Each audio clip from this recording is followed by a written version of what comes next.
Hello, everyone, and welcome to another episode of the Unfiltered Rise with me, Heidi Love. And today I have with me a friend and somebody that let me on his show when I was a brand new girl in this business, Nick from the Occult Rejects. How you doing?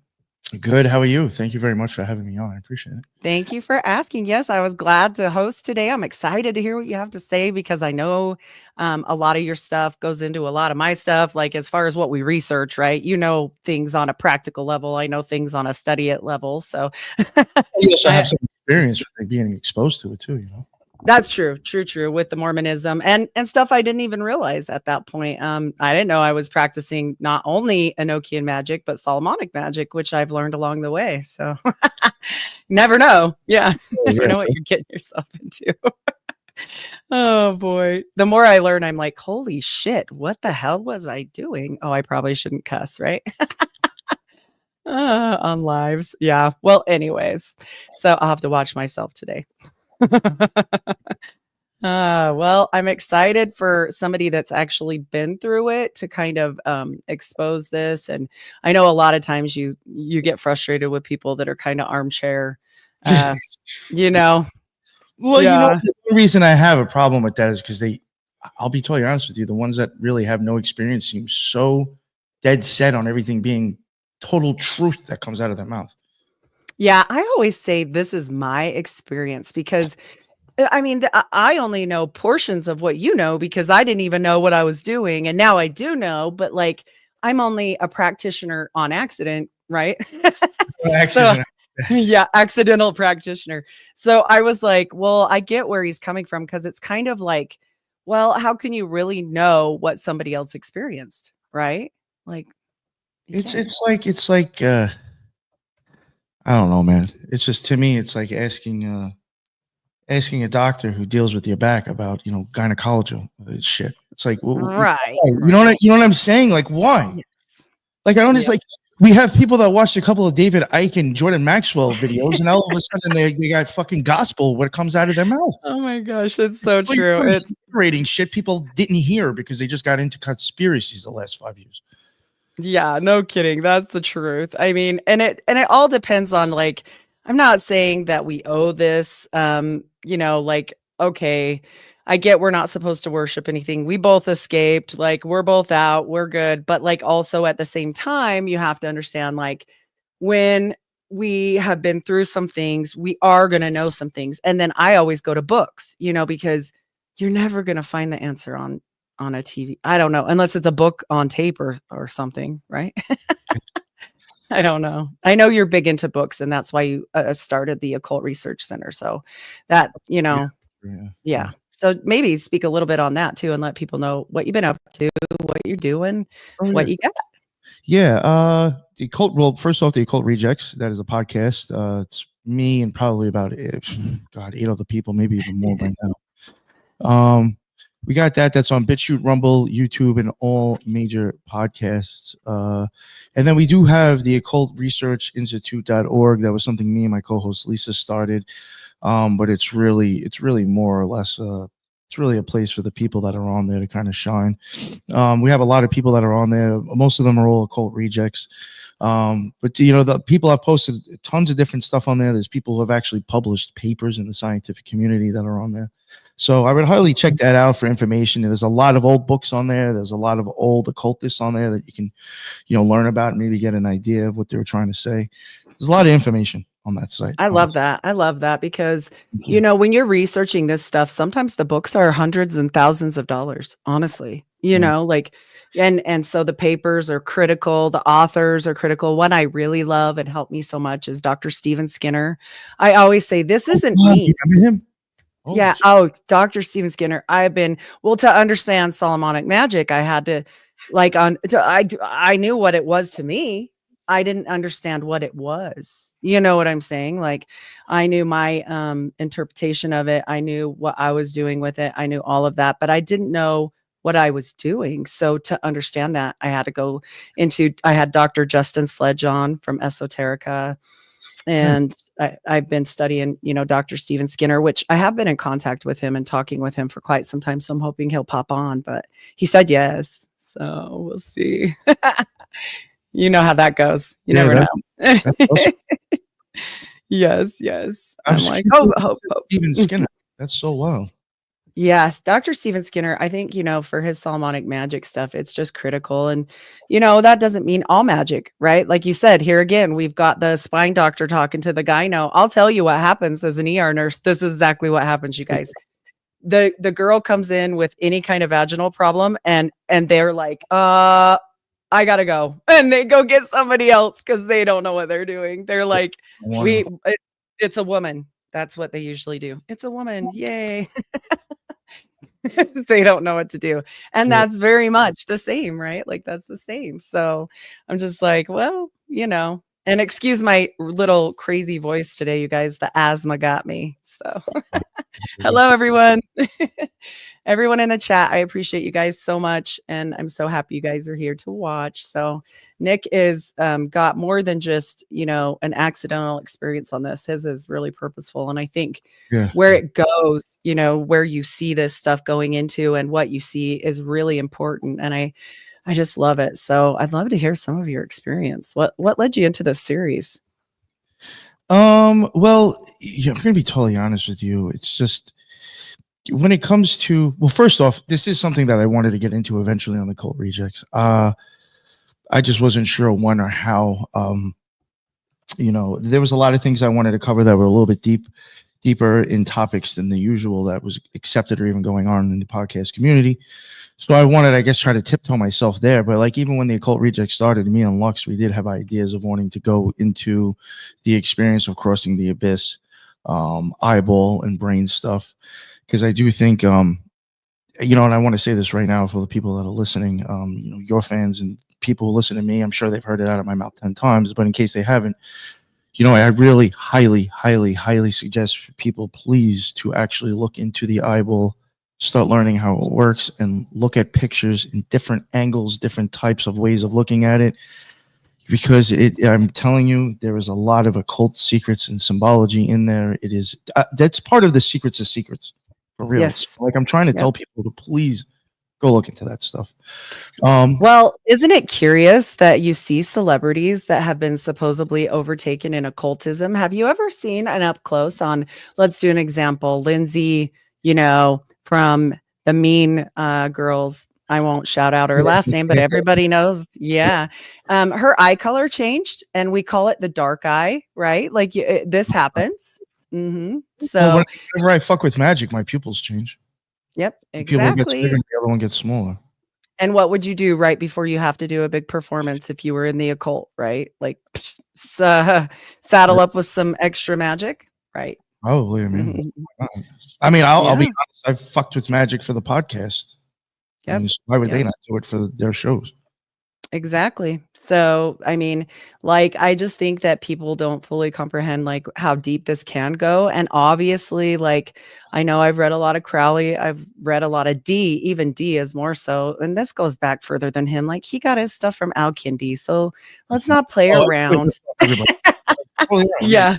Right. Totally right. Yeah. Yeah. And it's just everybody's interpretation. No one steals it from anyone. Like this is there for, I've literally been accused.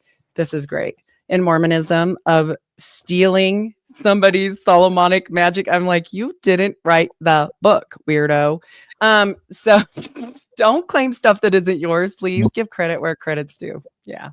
Yeah, I see somebody in the chat already saying, oh, that's crazy about the eyes. I'm telling you, I'm begging people, if you start looking inside the eyes, you'll start seeing the Catholic Church all over the place. The Catholic Church rips the eyes off like crazy. As soon as you walk into one, that's all you got around you is eyes. Well, let's admit it. They're just occultists on a different level. They got a chalice. They're occultists. Listen, I had a 9th degree OTO guy on my show say there's no difference between the OTO Gnostic Mass and Catholic Mass. He says, if anything, the Catholicism, it's more blatant, the occult, but people don't even realize it. The incense, the chalice, the eating of the body and the blood. Like, let's get into some Nephilim stuff here, right? Like flesh eating. Yikes.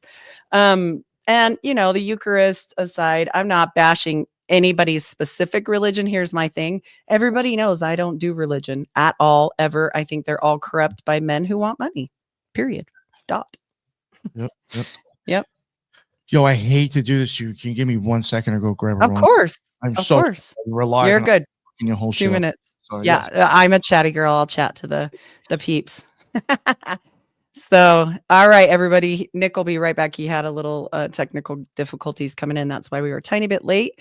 But we will be heading into his all of his occultism experiences. And he says he's going to actually bust some real secrets out today. So I'm super excited about it. When he asked me about this and asked to come on, I was like, yeah, for sure. Hello, everybody out there. Hi. Much love. I appreciate all of you guys that watch me. And, I'm just a girl doing this on my own. I have no producers. I have no boss. I have no authorities over me because I got out of that business, right? I don't need any of that. So it is what it is. And, I just would rather make sure that I can, do me and do what I need to do. So for myself. Sorry about that. There we go. No, you're good. You're good. I was just explaining to them a little bit about all of the stuff that we were talking about too. And I have listened to your full eyeball series. And as a registered nurse, remember it was like a long time ago. I was like, this was fantastic. This is like a fantastic series. So yeah, you're actually one of the few podcasts I think actually like check that out.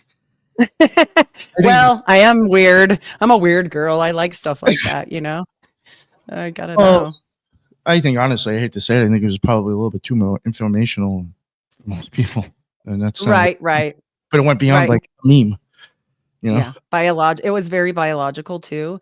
And so I think that a little bit of anatomy and physiology behind it, I was like, oh, this makes so much sense. Yeah, well, it was easy. Yeah. Luckily, and that's even something, I was going to give a shout out to before. I mean, if it wasn't for Lisa, I probably never would have been able to do that series, so do have to give my co-host a shout out for that. I appreciate that. Yes, of course. And again, you guys, sorry about my voice. I'm super asthmatic today, so sucks. Yeah. But hopefully I won't be talking anyways that much because Nick's going to tell us. I got a lot to talk about. First off, I mean, I guess I do want to mention before I even get into this, I did mention the eyeballs. The whole thing that I probably will end up spending most of my time on will be kind of like crossing the abyss in my experience with that. It is of my opinion, it's just my opinion, but when it comes to some of the deepest of secrets in occultism, like I had mentioned before, the eyeballs. But I also think that, and it goes by from my experience and the stuff I've seen in art and mentioned in occult stuff, some of the deepest secrets of secrets is the experience of crossing the abyss and the visions and the feelings that come with it. And one thing I do want to tell people, when it comes to magic, real magic, if you want to cross the abyss, you will be basically committing temporary suicide. That may sound crazy. That may sound like, what the fuck? But in my opinion, you are killing yourself, technically, when you fuck with magic. There's different ways of doing that. I would just do it with a meditation, but the movie Flatliners is very real. I want people to understand that who are listening, and maybe this is a little bit too much for them. But I'm telling you, and I'm begging people to take this into consideration, to really mess with magic. I'm pulling my own plug out. I go into such a deep meditation that I shut myself off and my spirit slips out of my body. That is real magic, in my opinion. And in that, every time that I have done that, except for the first time, and I'm not sure if that was really a magical experience, there is always constant feelings and constant visions that replay. And people use those visions and they put them out there. And they use the symbology of that to let other people know what's up. And that, that's a lot of reasons why I've been using my eclipse, with the eclipse, and a lot of art that I'm doing, because that is basically what I'm seeing and the changes around it that happens before it clicks out. So, I'm doing all this weird and this occult art out of nowhere all of a sudden, basically just to advertise that I'm a real deal. I ride the lightning. Yes. I skywalk on the back of a golden tarantula setting clouds on fire. Most people probably have no idea what the fuck I just said there, but somebody who's crossed the abyss would know exactly. Yeah. My mom actually had a near-death experience on accident. And I'll tell you something. She didn't say eyeball, but this is what she did say. And knowing your eyeball stuff now, I think she would resonate with this. Is it was a purple tunnel going inward, like the eye goes more inward, right? Like coming to a point. And she said there were people there, and it wasn't a great experience for her because it was a bad situation. But I will say this, it woke her up. She never did it again. No more riding the lightning. So well, I have to yeah. oof, that sucks. You know, I also want to make a few things clear. There was no drugs, not even weed at the time when I had these experiences. I wasn't even smoking weed again yet. So I'm not saying to use drugs to have this experience. The first time, like I even said before, I wasn't exactly sure if that was really crossing the abyss or not. But I didn't even use rituals after that. Everything was just through meditation.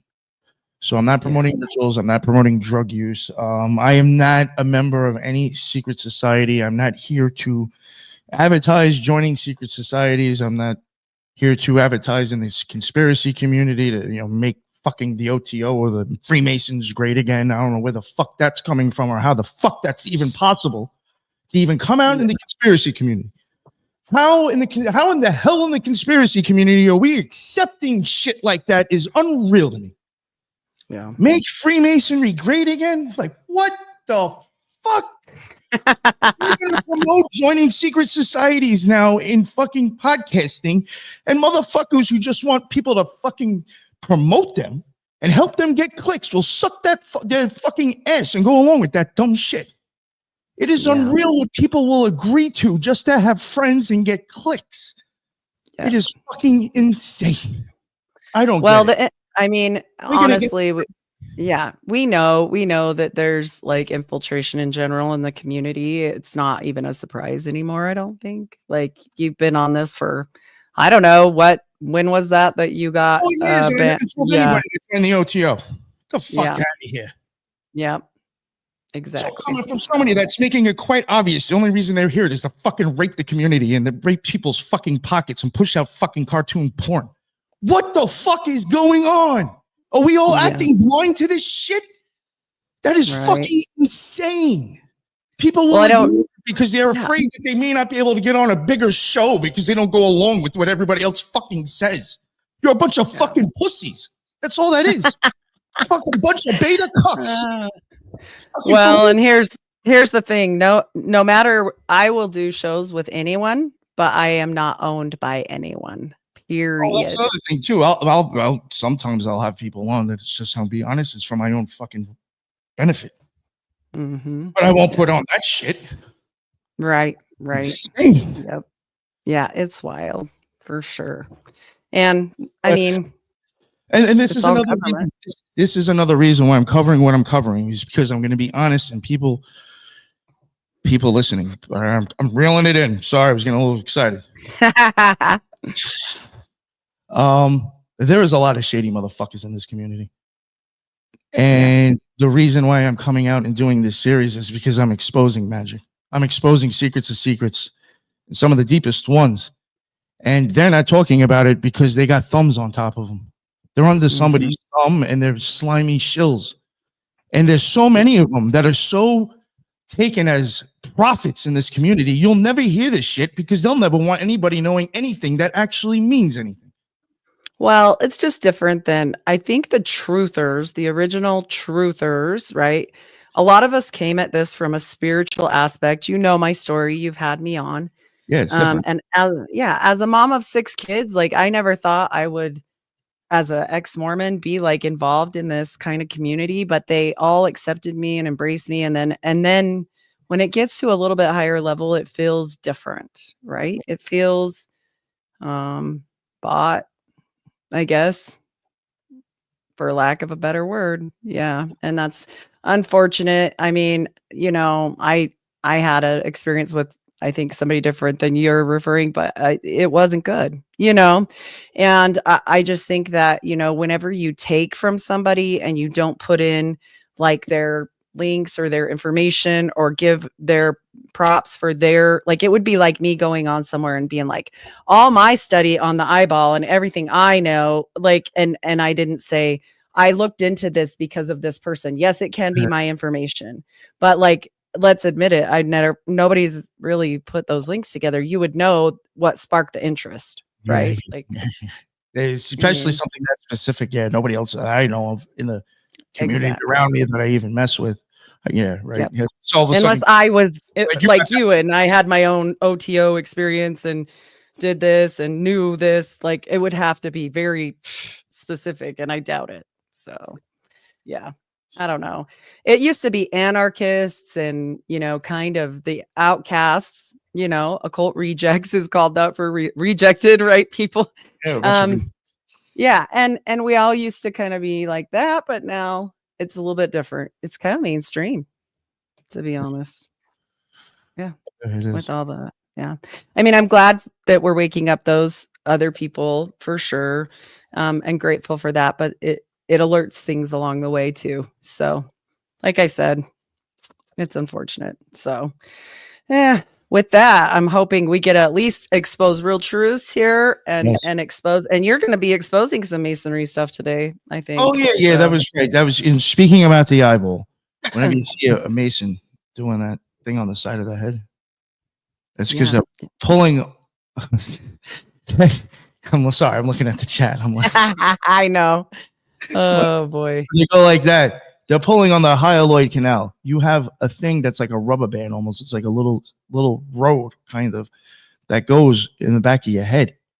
And when your pupil dilates and your zonules a Zen move, your pupil, that thing pulls back. It's a straight line when your eye is regular. When you pin it, it actually pulls back and bends like an S in the back of your eye. So going like that, it's basically like you're taking snapshots. You're like, same thing as a camera. Just really weird. Camera actually works. Same things. Same thing almost, right? Yeah. So, that's one. When they throw up the OK symbol, it could be used for multiple things, but sometimes the ears, or when I use it all the time. I even like sometimes throw up signs now on shows, on other people's shows. I throw up hand signs. I don't give a shit. I'm an occultist. I'm supposed to do that stuff. But I'll tell people what it means if they ask me. Right. I have no problem with that because I'm not trying to hide anything. Right. I tell people like what I'm doing, So when you throw that up for me, that's your pupil screws closed 3 different times. Goes from 8 to 6, 6 to 4, and 4 to 2 millimeters when the pupil dilates. That's the 3 screws to my pupil closing. Real fun fact for some people out there: the same muscle that's in your asshole, the sphincter, is also in your eyeball, and that's what makes your eyeball dilate. It screws closed. Yes. Yep. It definitely does. Listen, I'm not saying that sometimes a lot of the sick shit that we read or come across isn't sick. But if you start thinking about the word pupil, fucking the butt muscle, and you talk about fucking, you have no idea what an occultist could actually be talking about. Right. Yeah. Words have multiple meanings. Yeah. Think about this. If you want to hide shit from people, you're going to make it look satanic and you're going to talk about sex. That is the 2 things that will scare fucking pussy motherfuckers away from finding the truth. You pepper it with that shit, and nobody will look at it and say that's completely wrong. And then when everybody else looks at what they're saying and saying that's completely wrong, you have thousands of ignorant people now not knowing the truth because some scared motherfucker said that shit's wrong because they didn't like the way it looked or sounded. Yep. And that's what's going on nowadays. I hate to say it. Even in this a whole new satanic panic recently. Everybody and these groups go way back. Like, this is not new. What you are saying goes back to the Saturnus Fraterni. If people would read books, they would understand. This is old stuff, way before Crowley too, by the way. Like, it's all, but Crowley makes sense sometimes. I hate to say that because he was a douche, but like, I'm just saying he knew things because why? He studied, right? I mean, he knew what was up. So hate to say it. Yep. Are you reading comments there? You're frozen. Uh-oh. Hello? I had this spiral. There we go. I had the Now spiral. Death you for were a while. frozen. You were frozen for just a second. Yeah. But Yeah. yeah. There was another thing. Even with Crowley, like, first off, people give that dude way too much credit. I don't know if people know this or not. I don't even know if this is even coming through because now Heidi's froze. Fuck. Oh, I can hear you. Damn, 25 I can hear minutes you. in, it's a mess. Okay. There we go. All right. Now Okay, let's go. Before I go on, real quick before I go on, I do want to get it out there. Crowley, a lot of people give Crowley way too much stuff. He, even like me, there's a lot of stuff that I get my stuff from, like, people from like the 1200s, 1500s, 1600s. People, I'm going to be unfortunate, not in the occult community and not people that I mess with, but people around me. They would have no idea who the fuck these people are. I could start spitting out names from back then, alchemists and occultists that were dropping mad shit. They'd have zero clue who they are, but then tell me that I'm wrong and they know everything. A motherfucker never even did a ritual. They never got out of their fucking chair and got into the ring. Yeah. Yep. What the fuck? Well, and here's the going forward, Crowley. I'm sorry, I got off there. Crowley, keep going. A lot of people from the old times. He just made old shit new and spun his stuff on it. You know what I'm saying? And he didn't even write as many rituals as people think he did. A lot of the stuff that he released was Golden Dawn rituals.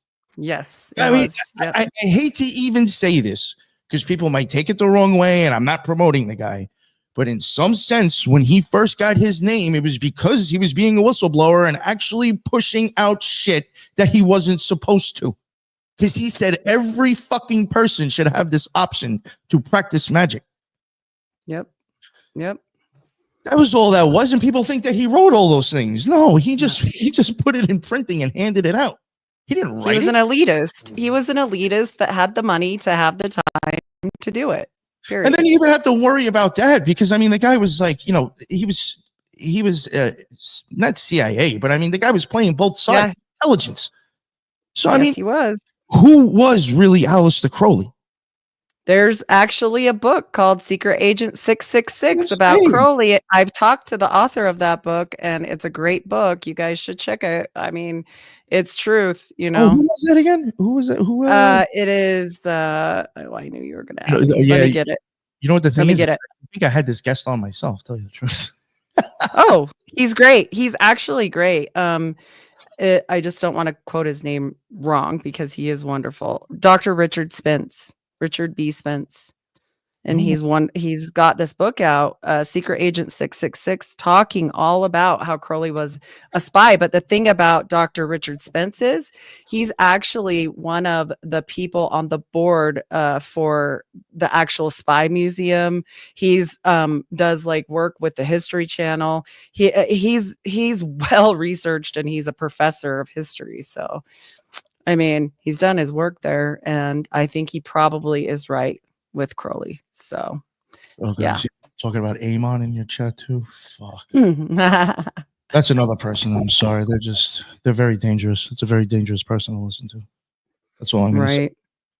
I'm just going to say this, and I've said this multiple times. In my opinion, every religious book, even if you hate the religion, there is something of value in those books. Yep. You have people making you hate a religion, you will never look at its writings. You don't have to love it. You don't have to agree with all of it, but it is important, in my opinion, if you want to find God and find yourself, you got to look at these books regardless. Yep. You have people making you not want to look at them at all, and that's going to fuck you up. Mm-hmm. Yep. Well, because it's all Mystery Babylon anyway. Yeah. I mean, the guy admits he was in the CIA, and motherfuckers want to listen to him. Yep. Yeah, how desperate people to fucking hear someone's voice besides the voice in their head. They'll listen to a liar piece of shit because they're afraid of the voices in their head. Get your shit straight and stop listening to these assholes. Yep. You need a fucking friend in bed. And the thing is we, you need to remember, everyone, that this all came from Mystery Babylon teachings. That is the religion. This goes back to old world stuff, and it just does. And they perverted it each in their own little flavor, like a recipe.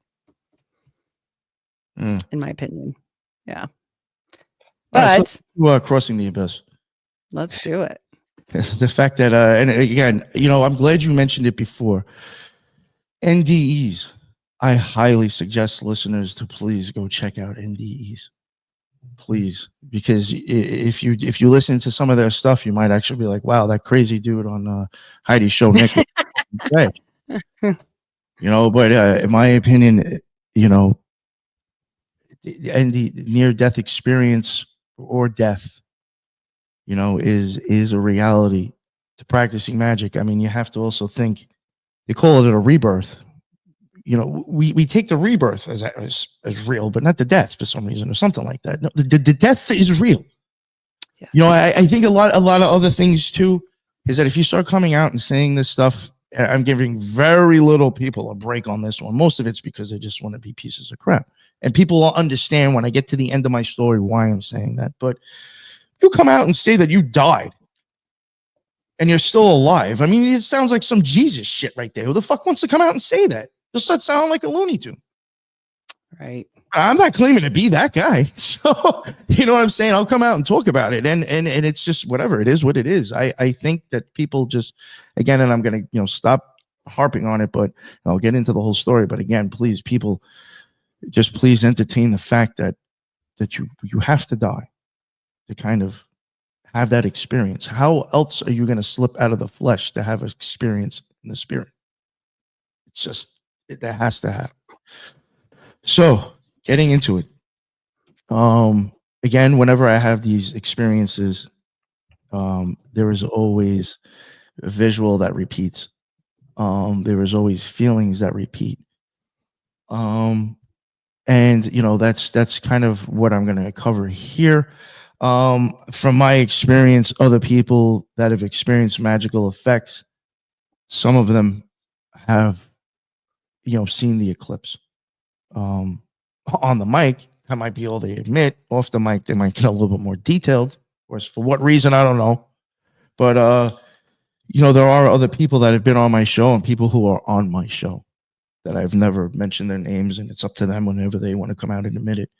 But, I can at least admit that they're on the Occult Rejects. There is a few of us that have had these experiences. And the crazy thing is, and this is, I'm not trying to sound like an asshole, but if I was to say I could get 10 of me on that show, I could easily turn around and say I have a death cult now. Yeah. Because we all kill ourselves to experience magic. We've all experienced death. Doesn't mean we're killing anybody besides ourselves. But I could easily say it's that because that's the truth. Yeah. So even when people hear death cults, it doesn't necessarily mean they're out killing anybody except for themselves. A lot of horrorcore guys are talking about killing people, and it's them. Their multiple personalities, all the fucking voices in their head, that's what they're killing off, and then themselves at the end to have an experience. Mm-hmm. It's so, but there are people on my show who have had the same visions up to a point. I mean, I'm not trying to brag, but I seem to be like one of the few that have actually pushed it to the end. But there are a lot of ones that and I guess what the weird thing is for me is that, like, I do believe, and I'm going to make a big claim, and maybe some of the people on the chat that are a little religious may not like that I'm saying this, but I do think I have seen and experienced the orphan. And even that thing tells you, don't be afraid.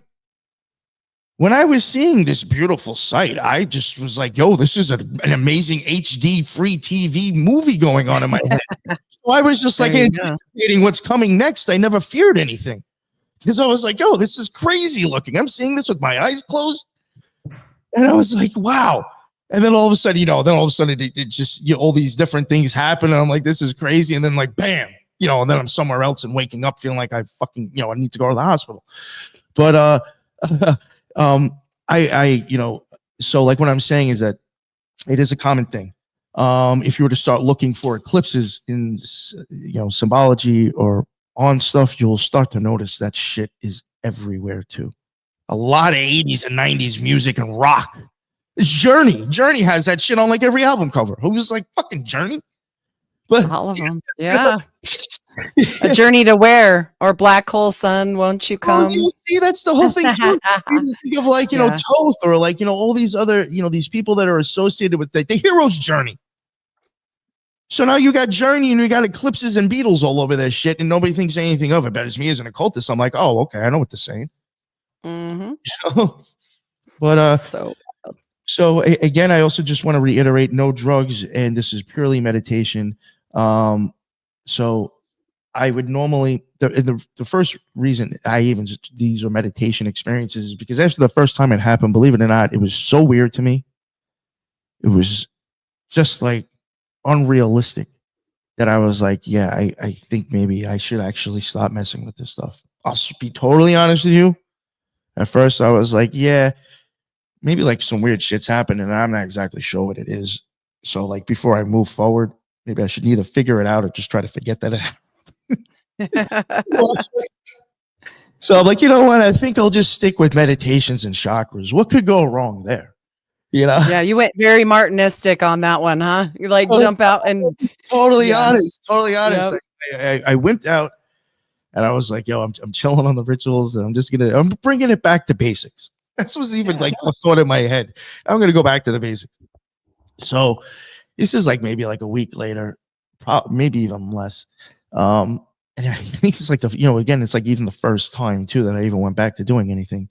And a lot of times when I would do my meditations, for the most part, I would sit in a chair with a flat back, and I would have my back flat against the chair, and I have my hands on my legs, and kind of like they call it the God pose. Everything's like very flat and straight, and I would just sit like that for a while, and I would try to get like, I guess, some of the voices to calm down in my head, and then I would go into like certain things that I would do where I would try to like focus or think of, or like moving energy around up and down my body. And then sometimes I'll do stuff like that for a while, and then I would go into chakras. I just had like certain exercises that I would do. I mean, there was even times where I will even like visualize trying to draw certain colored shapes with my eyes closed in my head, because I do think like being able to actually close your eyes and start to paint pictures or visualize ideas and thoughts and colors, that will help you immensely have a magical experience, I think. But right. So I used to do a lot of that, and so I'm doing like, if I remember correctly, just because of it was ingrained. This was probably a practice I did for like years and years and years, and it was always something. Again, like I said, brought it back to basics. It was like the first stuff I started doing, but I always kept that as my routine. So that's why I was thinking like, I can go back to that.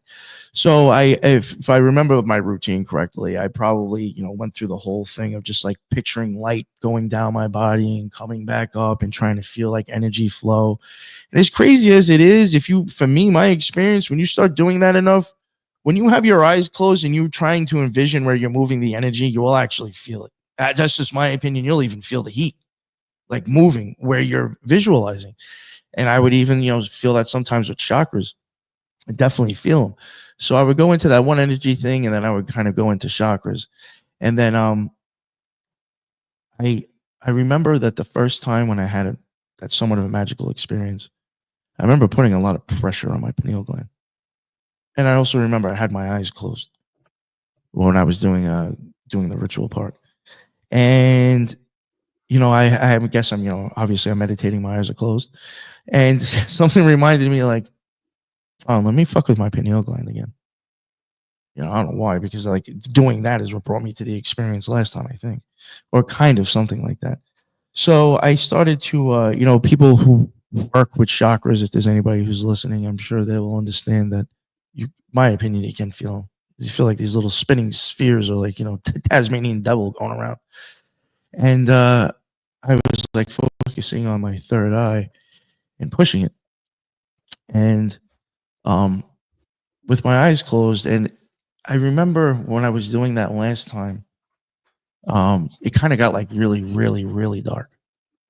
And I was doing that again now, and it was like if you're meditating for a while, this is just my experience. I don't know if this happens for everybody else, but I would assume so.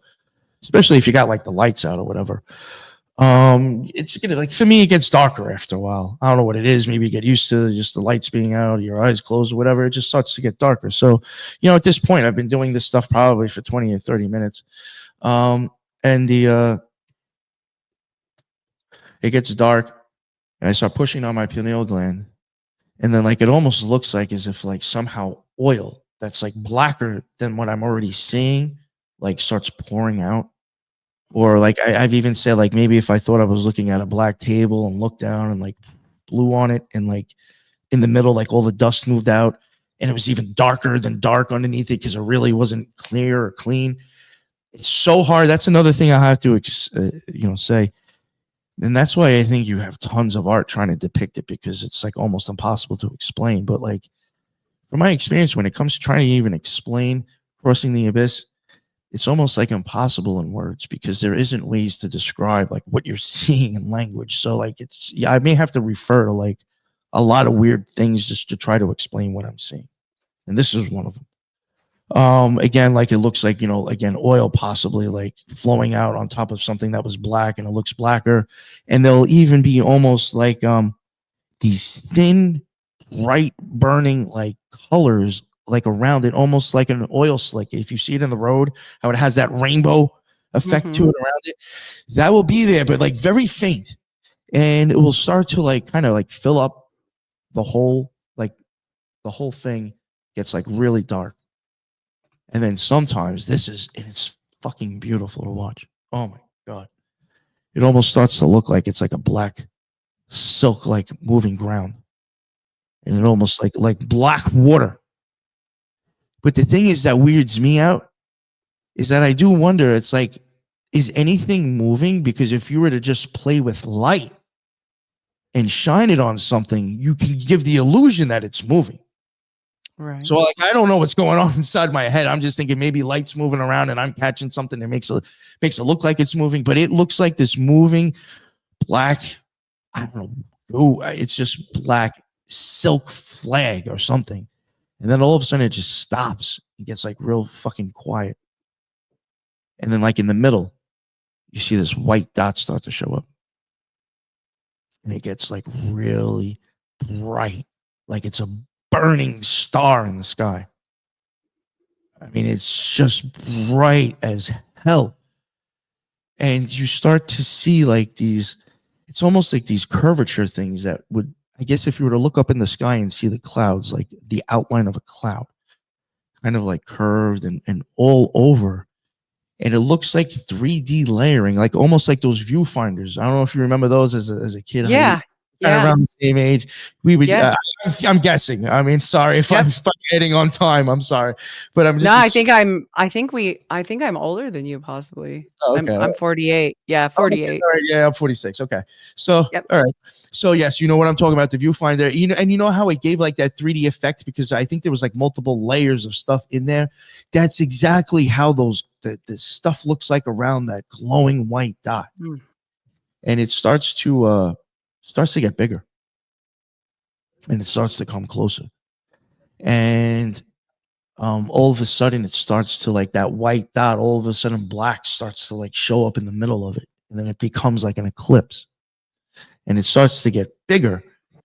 And then I'm getting confused which one happens. You'll start seeing, like, all of a sudden it looks like bursts of colors around the eclipse. But then you're still seeing, like, those shapes that I was telling you about. You'll see, like, these lines kind of, like, within, like, as if colors were exploding in front of, like, these cloud looking lines or something. And eventually when it starts to get, like, really red, because you'll see different colors, in my opinion, and this is why my logo has an eclipse and roses around it, is because it does start to look like, again, because of the shapes that I'm trying to tell you that I'm seeing, it does start to look like, with those lines and the colors popping, it starts to look like roses blooming. It starts to look like flowers, like, around the eclipse. And I was like, and this is another thing of mine. I'm not saying I'm correct, but my opinion, due to my experience and due to Lisa going down to a library and actually looking at handwritten notes from Crowley about his vision and the voice, when he is talking about Rose, he is not always talking about that chick. There is stuff in that book where it shows him literally figuring out gematria of why he's working in the word Rose. And if I mean, I think the Grateful Dead uses the roses for the same reason. Oh, for sure, with the circle in most of their posters too. Like, it's pretty interesting.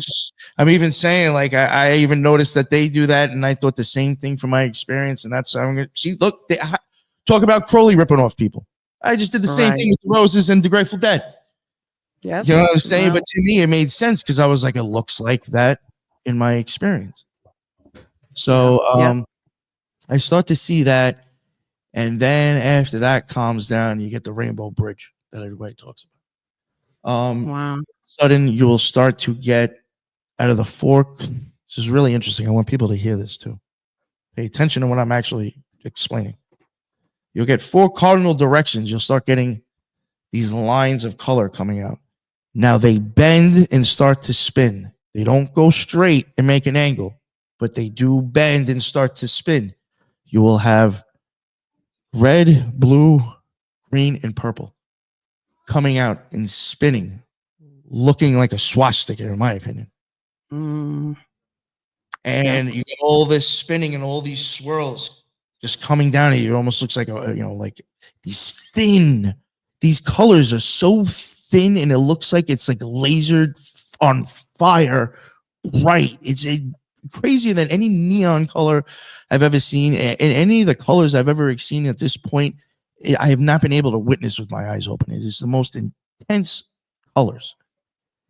And it almost just starts to spin, almost like it looks like, the inside of a camera, thing. So you start getting that with all these colored lines. And then sometimes it will switch into these geometric spinning shapes and just like different flashing ones. Or sometimes that doesn't happen. And then it gets to that picture that I sent you. We start getting to this scene. And this is when I actually believe I'm in front, face to face with the orphanum.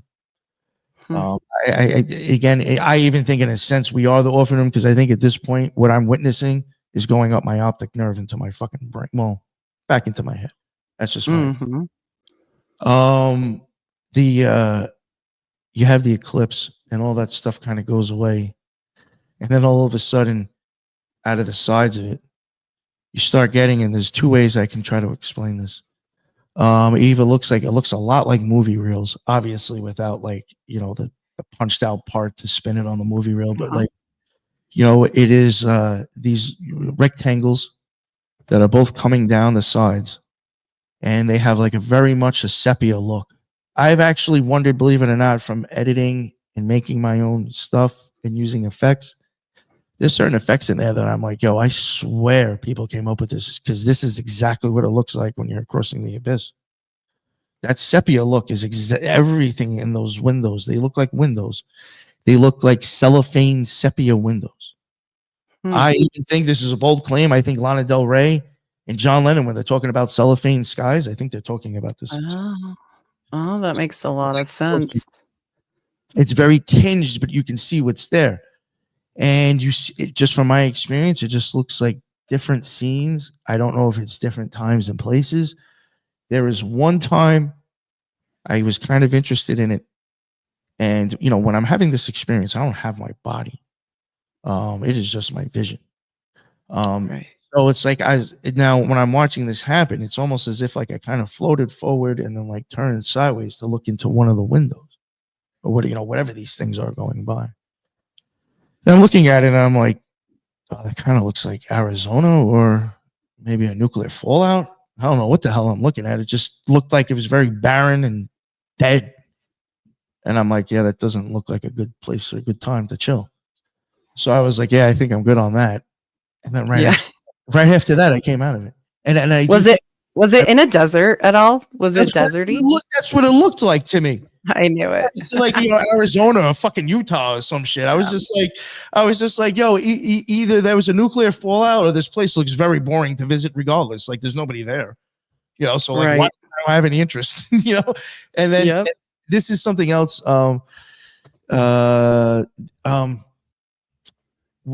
Whenever I think of self, these experiences end. As soon as I started thinking too much about like me or that, it ended. And I think the reason of that is you start getting so close to source. If you start determining you are something, that means you're not other things. So if you want to be a part of the all, you can't start saying I'm this, because now you just removed yourself from the all, in a sense.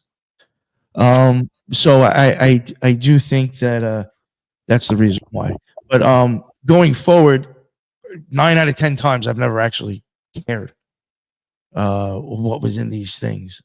I mean, it seemed interesting, but I was more of like, like what's coming next. And so those things start coming out, and then you know what, I'm going to go into the physical feelings, and then I'll finish up the ending, because I'm almost like right at the end. At this point, when like kind of like when the movie reel shit starts, I'll start feeling from the bottom of my feet going up my legs, like almost like a fluttering. And it's as if like it's like disappearing as well. As crazy as that sounds, like if I was to start feeling the fluttering up to my knees, or like feeling this feeling, it's just like it's a really weird feeling. Everything below me, below my knees, doesn't even feel like it's there anymore. It's as if like there's been times. It's funny. I've actually perfected visuals to mind fuck myself to actually get myself into these situations. So for me, I'll visualize myself as like floating away sand, just so I can kind of speed up, like, well, this is the experience I'm supposed to have, because I know how I can tell my brain this is what I'm looking for. As crazy as that sounds, from fucking with this shit, I've even found ways to even speed it up, because I love that shit. I'm gonna be totally honest with you, which is why I haven't fucked in a while, is because I love fucking magic. Right. So, right. And there's always a price, right? There's always a price to pay for it. Yeah. Yeah. And I believe I have in certain ways, which is what I'll get into also, which is another reason why I chose not to abuse it anymore. But so like that stuff starts to disappear, and it starts to feel like you're kind of like losing more and more of your body, and it's just like blowing away. And you start to feel like this is like an abundance of like energy, and everything's starting to rise up in what's left. And at some point, all of a sudden, it will like kind of like feel like, the best way I can explain it again, because these are things I don't know how to explain. And these feelings, that's another thing too. I have never felt these feelings except for magic. Like I've said on other shows, I have not experienced anything like death except for death. It has a very specific feeling to it. I can't confuse this with something else, in my opinion. Right. So I start to feel like I'm like, best way I can explain it, laying on the beach. And let's say the water crash is coming up on the shore. And all of a sudden it just like feels like water kind of coming up through my body. It's as if like the bottom of my feet were cut off, and somehow the water was allowed to rush in through me. I don't know, that sounds silly, but like it literally starts to feel like the water is actually running through my body. Like it literally feels like a stream going through my whole fucking body now. And then everything just starts rising back up. And then right at the top of the back of my head, it feels like, believe it or not, like right here where the Jews put their yarmulke. Like if you were to put that on a bald person with a white head, it looks like an eyeball. That would be the pupil. Oh, yeah. Yeah. I could see that. And in my opinion, when the lights go out on a person, there are lights going back into their pupil. I'll get into other things about this, but it starts to literally feel like I'm slipping out of my body. I will feel a pressure. I will literally feel as if my face from the tip of my nose down is fucking done. Cold as shit. Like you're out. Like you're literally leaving. The energy in your body is not there anymore. It is going somewhere else. And at that moment, when it starts to come out, it literally feels like that, like I'm melting. And all I do is start to feel this intense, 100 million times stronger feeling of love that I've ever experienced here. There is no guilt. There is no shame. There is no anger. I'm not worried about another iPhone. I'm not worried about my podcast. I'm not worried about getting high or getting laid. None of that stuff. I am actually just in complete awe of that feeling. I can't think of a goddamn thing except for the feeling of love. And as that starts to come, all of a sudden, like as I fully slip out of my body, it's like I feel like I just burst into 1,000 butterflies, and everything feels like it starts to fucking stretch out. And I'm like just stuck in the fabric of everything, and my body is not there. I'm just like part of everything and just visualizing stuff. And as crazy as it is, I hate to even say this, but I've been saying this shit about NASA. Those motherfuckers are putting out magical images and fooling people. Because shit that they put out, I've seen. Because I was a part of it. I know that sounds crazy. I even feel silly even saying that. But there was a lot of shit in outer space that that's supposed to be in outer space. Which is another thing, real quick, I just want to plug this. The reason we believe what's out there and where we are in the universe is because of occultists. And the idea that we had before the one we adhere to now was from an occultist. We believe what's out there because alchemists and occultists. Think about that. Yep. Who knows what the fuck they're saying? Well, look at how all the imagery goes back to it. Even the Ouroboros, like, is the eyeball. Like, look at it, really. You know, with what? A serpent guarding it. Why? Because it's all the knowledge, right? Like, like, let's be realistic here. Like, there's a lot, and exactly what you're talking about with actually taking meditation, not drugs or anything, to get to this state. Louis Claude de Saint Martin of Martinism was one of the first people that said, don't do this in practitioner, because the angels situation with John Dee, they were on the other side, they were communicating with angels, supposed angels, and he kept saying they were leading them astray, just as Crowley said, what? Aiwass was a liar. And so, you know, yeah, exactly. And so I'm like, okay, so here it is laid out before you, yet it's still not a liar. Yeah, exactly. And so I'm like, okay, well, all of this that's been written down is tainted in some form. Like, really, the only person that didn't want attention, he said, don't call this Martinism. Don't call anything after me. Don't talk to angels, was Louis Claude de Saint Martin, because he said it was all internal. He said it was in your mind. You see, that is one thing that I think people like miss. It is the one little fucking clue that I think even Crowley even says, slaves to the gods. They're not people. I'm not talking about God. These things don't fucking exist, in my opinion. They're all in your head, literally. They're in your eyeball or in your brain. And they're things that you have to overcome and defeat to keep moving forward, to have any experience with God. You have to destroy them. I hate to say it, but we have to kill those gods that we fucking worship for no reason, that don't even exist. Or that you don't even know that you're doing that. Like, some people don't even know that there is quote unquote gods or whatever over it, right? Well, of course, if you fuck with magic and the way that everybody else is looking at it, you're a slave. I'm going to call down Thoth or Hathor to do something for me. I'm a fucking slave. Yeah. What am I doing? As a magician, I'm supposed to be free of that shit. I caught that stuff with me real quick at one moment. I was like, yo, I'm still a slave to these motherfuckers. I can't do anything without them? Nah. That's not, God didn't make me like that. I don't believe. I don't think we're supposed to be God more. Believe it or not, a lot of my ritualistic work was all prayer to God for like the last year and a half, probably. I was using different aspects of God, going by the Kabbalah and praying to that and asking for help. Right. You know, I did a lot of, believe it or not, I did a lot of shadow work on myself and realized a lot of things that was a hard mind fuck to realize. You start, looking at like, well, why do I believe the stuff I've believed my whole life? And it's like, you start to realize, well, it's because of family, grown-ups, teachers, this and that I'm completely programmed. And who is to ever say, not saying that they weren't trying to do their best, all these people, not saying just specifically family, who's to say that they actually gave me the best way to thinking?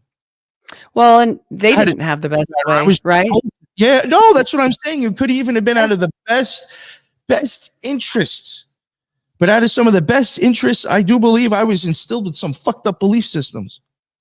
Well, they want us to look at look that. at It would be hard to, you know what I'm saying? To yeah, start. look at the billionaires, look at the millionaires, look at the people like okay, I'm going to use the Mormon church because I was a Mormon forever. They say don't look at the stars, don't use astrology, don't do any of this. But then what is all over their temples? Astrology. What was Joseph Smith into? Astrology. What do billionaires do? Do they study how to behave like everyone else and be good and sit still and look normal? No, they don't. They say what? Billionaires study the stars, millionaires study the stock market. So, I mean, they want us busy. They want us busy. So, And the yeah. inside of your optic nerve looks a lot like the Wheel of Fortune or even the Zodiac. Yeah. Yep. So if you cut it down, if you slice it down the middle, that's another thing. Here's, I don't know if I'm right or not, but in both eyes, if you have an optic nerve, I'm gonna be graphic in some ways. They look like a fang, Mm-hmm. look like a flaccid penis. You want to look at it like that, or a banana really hanging out, Right. or it couldn't even look a little bit. I know this is gonna sound cheesy, like a light switch, because optic nerve on on. And you flip a light switch on. Now, there's two of them in each. There's one in each eye, and they go into the part of the eye, the only part of the eye that has blood. The back part of your eye has blood. The front part of your eye has water. In my opinion, this is going to sound cheesy. I think that's where vampirism stories come from. It literally looks like two fangs dug in to the blood. But another thing that I want to tell people about with the optic nerve, please look into that if you're interested in the eye, because that is where sunlight gets converted into electricity and then pumps through your body. Please look into that one, because that is some of the most deepest secrets of secrets. Put it this way. Fuck it. I don't care. When I did Minerval in the OTO, there is a tent in that room. Not once do they ever even bring it up or say anything about it. You have a fucking goddamn tent in the middle of an initiation, and you never once bring it up. That is a little weird. Mm-hmm. It's the optic nerve. And at one point, when you're standing in front of that fucking thing, they're literally telling you the God name is on, O-N. Optic nerve. And then you start squeezing your thumb 12 times. Right.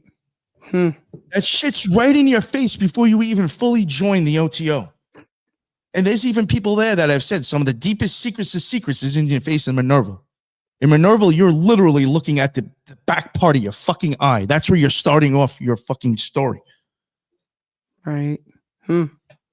That's interesting. I mean, and what did they do? They carried all this too through with the tents and everything are back, before, because they had to take the sacraments, which were hot coals with a pot on them, actually. And that kept it in to hot box it, because smoking out of a pipe was like low class. This is back.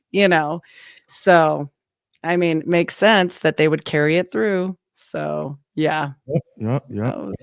Yes, even someone's making an association with Oz and On, which I think they're on point with that. Yeah. That's literally taking the end and turning it another way. Mm-hmm.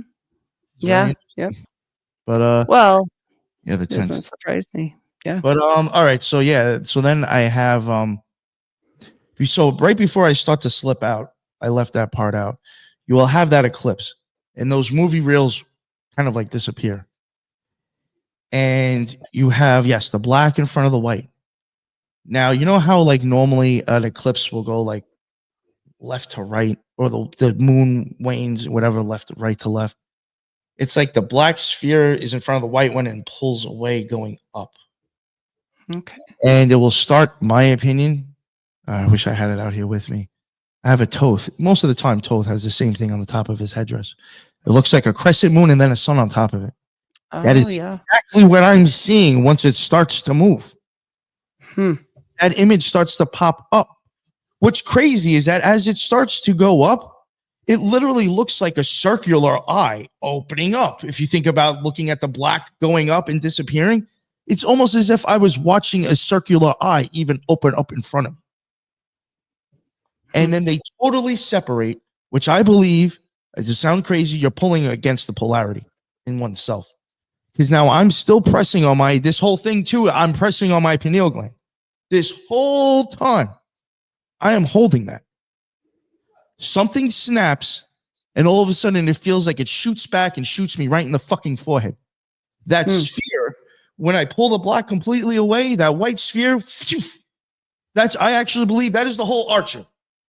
I am the archer, but I'm pulling that arrow back and I'm letting it go. The hardest thing is letting it go. Yeah, because you're going to have to let it go and it's going to blow your fucking brains out. Right. You're going to have to kill yourself. Do you think that's why so many like stars die doing like strangulation? Maybe it was like accidental, like bringing themselves there's a lot to of this stuff. point.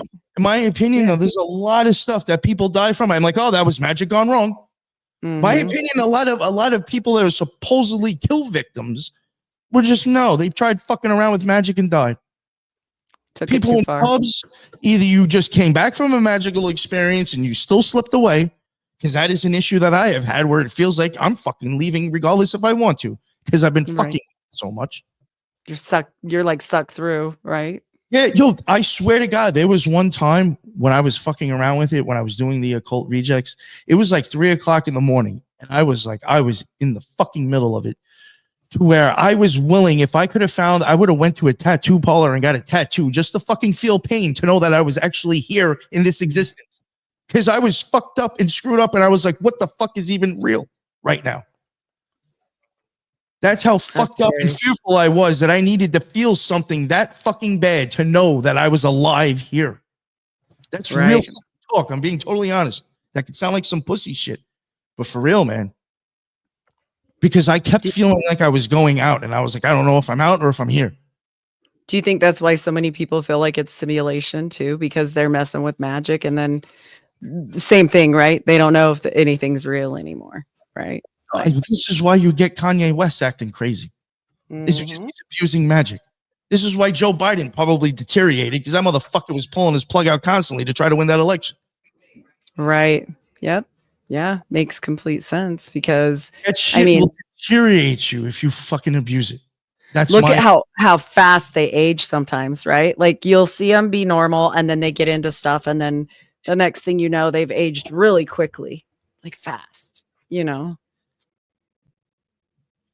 I mean, and I will even admit it. I do think if you mess with it, not as bad, you'll actually get benefits out of it, where you'll heal and actually look young. But once you start abusing it, it's like just now. Yeah, you got to be careful. You got to be so careful.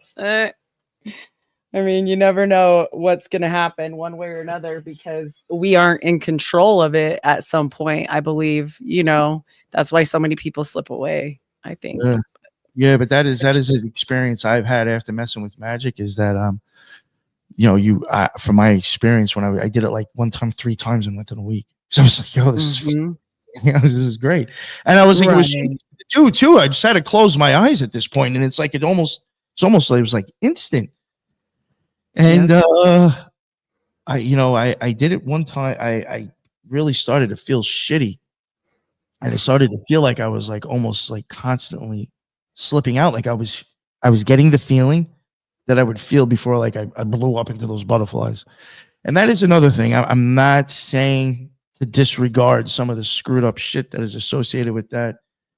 But from my experience, whenever I see butterflies now, I have to question, is that person trying to explain the feeling of the crossing the abyss experience? How did you feel when you saw the king's portrait revealed with the monarch butterfly and the red? To me, I was just like, that old fucker's advertising, he still kills himself. Yeah. That's how I took that. Other people might take it a different way, and I could be completely wrong. He could be saying, yeah, I'm part of like some monarch fucking project. I don't know. Yeah. But to me, I was just like, oh, okay, he still fucks with magic. I mean, I would assume. Well, yeah, they're from an occultic family. I mean, it's probably like something special's in their blood to where they can blast off without even probably trying. Well, they're Rh negative. All of them are Rh negative. So they carry their own blood supply with them wherever they go because of it. And so that might be part of it. Maybe. It's interesting. You never know. Yeah. Huh. That's wild. So yeah, so then so at that point when I had the explosion and I feel like I'm slipping out, yeah, that white sphere comes like flying into me, and then it's just like everything goes white, and all of a sudden like it just turns into like like an HD TV, and it's just like all sorts of weird shit just going on, and you're a part of it. And again, like I was saying, you feel that you feel that experience of love, in my opinion, that is nothing you can experience while you're here. That's just, I mean, I'm very close to it. But and then this is the crazy thing, and this is kind of where I really wanted to make sure I hit home on, and I think people understand now where I was going, why I was saying certain things in the beginning that I won't harp on as much and won't get too passionate about as I was beginning. But when you open up your eyes, I hate to even use this phrase, but every time that happens, it's like you get downloads. As cheesy as it is, you're not going to know Kung Fu, but it's very much like Neo from the Matrix, where they're plugging him in and they're just giving him shit to learn. You will get this fluttering of ideas and thoughts. And like, I'll be totally honest with you. Like when I was messing with it that one time, I said I did it a bunch. Those thoughts will become so loud, you would almost swear their voices. So I even like wonder, could it drive people mad? Are people schizophrenic people kind of caught in between? Who knows what's up with the mentally ill, actually. And so that could get scary in itself. But like you'll get like these thoughts, these ideas. For me, I'll even get like flashing images. It's almost as if like all these thoughts and ideas that I've had will get like played after each other, and like somehow I'll know why I'm being shown these images, and I'll start seeing the similarity, and totally something clicks. And I'm like, oh man, I understand what this all means now. You'll get tons and tons of that. And like, that's why I'll admit it. That's why I said I did it. At one point when we were working on the Scarlet Horse series, I figured, no better time to fuck around with magic. And it was around December, which I'm going to be totally honest with you, I don't know what it is, but the month of December, it is so fucking easy to fuck with magic for me. Well, look at all the intention that's out there, focused. Oh, it's also considered with, now again, if I'm correct, it's considered with death. Another thing I even want to mention, and I really, really hope people understand that the swastika and the black sun existed before the Nazis. But if you get the idea that I was telling you, the image that I was seeing, and it's associated with death, can you see why they used it? They were supposedly knocking off millions of motherfuckers. Yeah. They were a death squad. But yeah, I will get these downloads. And again, that's why I said I did it during the Scarlet Horse series, because that was like a very deep series and I just wanted inspiration. And I will say that like every time I've practiced magic, I will come back knowing things I didn't know before. I will be inspired. It almost feels like sometimes you will be like an overcharged battery. And that is exactly why I even started podcasting, because I needed to find something to start creating or I was going to lose my mind. I had to tell what was inside you. Yeah, like what happened. I mean, yeah, and this is a thing too, is that I do believe for me, this is when the judgment starts. Because now I do believe that I have had an experience with God, and I have been blessed with understanding that I did not understand before. And that for me, what I should be doing now is I should be sharing that shit with other people, telling them my experience, and hoping that they can go have their own experience with God and do the same thing. Mm-hmm. It's not to start selling fairy tales and monetizing bullshit. And that's what 90% of these people are doing nowadays. Yeah. But you can easily, after having a magical experience, first of all, to even get to one, you might have to do so much deep work on yourself that you're going to understand. Let's all be honest. We're all the same. We just have maybe different buttons that we have to push a little bit harder. You know what I'm saying? But we all have the same fears, the same, so it's easy to start understanding people and how to push them and how to read them. But like, especially after you've had a magical experience, I'm sorry, it's very easy to start a cult if you want to. Right. We've been seeing that going on too. Listen, it's gotten to the point to where, I mean, yeah, I guess it's still a cult, but it's like, oh, we don't even have to leave our house and go to the compound. That's what podcasting has basically done. It stopped cults to need a compound. You just have people worshiping you from their home now. and still sending you money. So, I mean, there's no overhead for these people, really. Especially the podcasts, because some of them are propped up. So it's like somebody's flipping the bill for their studio. And they're probably 3-letter agencies. Yeah. Yeah. I mean, let's be honest. Some of that stuff is planned. So, yeah. Who knows? So, like, you know, that's part of, again, a reason why I come out and talk about this specific topic is because, you know, other people aren't, you know, and unfortunately, I think people that have had these experiences that could tell about it, either they're afraid, which I understand that, or they're not who they claim to be and they act ignorant to that stuff on purpose. A lot of people are really good at acting really dumb. You know, I mean, that's another thing too. I will say, after having these magical experiences, if I need to, I can put on any mask I have to. I mean, people only know me a few ways. It is, and to be totally honest, for the most part, it's really very close to my actual true self. But if I need to become somebody else once I leave this house to get something accomplished, I can. Well, you know, and that's what we all have to do. Yeah. No, but the thing is, too, it's made me so creative that if you start getting creative in a story to somebody, like you kind of like, this is you really, in my opinion, you will be given the gift of gab as a gift. Mm-hmm. Yep. You know what I'm saying? So again, that's another way, a reason why I think some people are so easily taken is because, you know, occultists really know how to spin a spider web for people. Yeah, that's for sure. Yeah, no kidding there. Wow, that's quite the amazing story. I know you said you had some actual physiological effects from it as well. You had to go into the hospital, everything. Yeah. Yeah, that freaked me out. It was after the third time when I was screwing around. I literally felt like I had that like it felt like I was an overcharged battery. And like even from my legs down, it felt like it was like electricity, like literally going up and down my legs. Like static electricity. It was crazy. At one point, I was even like holding on to the kitchen sink and my legs were just fucking twitching. So I was like, screw this. I went to go like lay down. Now I'm like thinking in my head, I'm like, you know, maybe I got to ground or something. Earlier in the morning, I was already, I probably did the Star Ruby 2 or 3 fucking times thinking I was like trying to banish whatever the fuck was wrong with me. I didn't know what the hell I was doing. I was like, this sucks. I don't feel right. This, you know, there's something wrong. And I went to go lay down and I was like, all right, maybe I'll try grounding myself. And I start going through those visuals of trying to like push energy out of myself. And then I don't know, like I'm doing that. And then all of a sudden, like I feel like the thud of like my cat jumping on the bed. I'm like, this motherfucker. And I really wasn't cool with the cat at the time. You know, and I was just like, oh, of course, like you just fucked up my whole thing and I got to start this all over again. So I started all over again. And like I'm like trying to push the energy out of my, you know, I'm probably trying to mind fuck myself into feeling better. I'm trying to like look at, you know, visualize my legs and like trying to push energy out throughout my feet because I'm like thinking something's wrong here. And I'm like pushing from my hips down to my feet. And I'm just doing that over and over and over again. And then something just made me like open my eyes and look at my cat.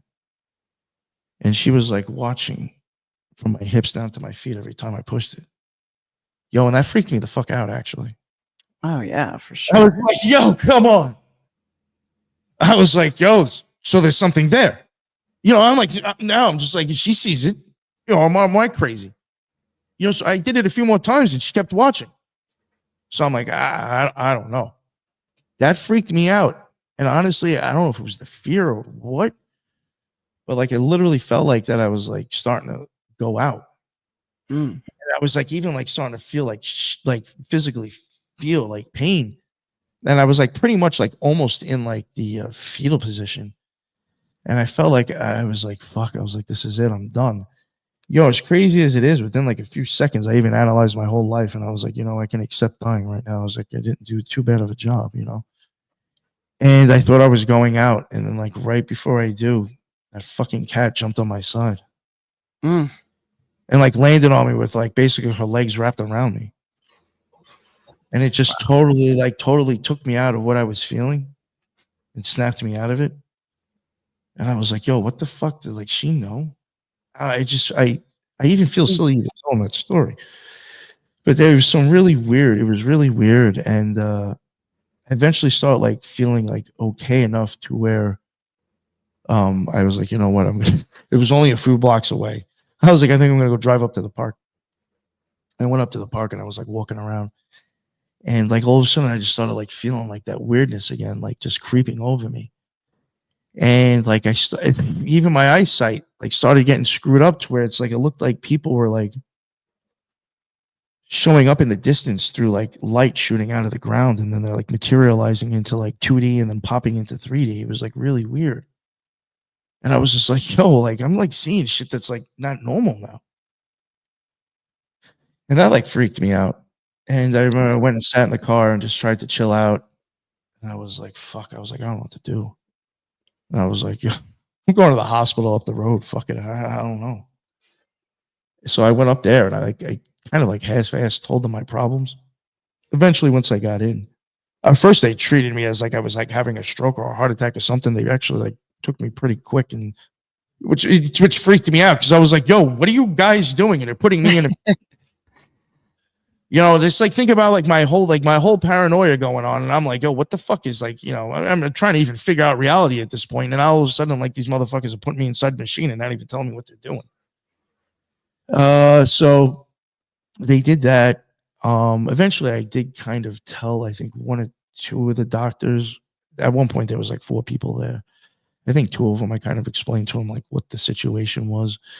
But, you know, for the most part, I was just, you know, kind of going on with like, I was telling them that I felt like I had electricity running down my legs, that I felt like an exploding battery. I was telling them my head felt like it was going to crack.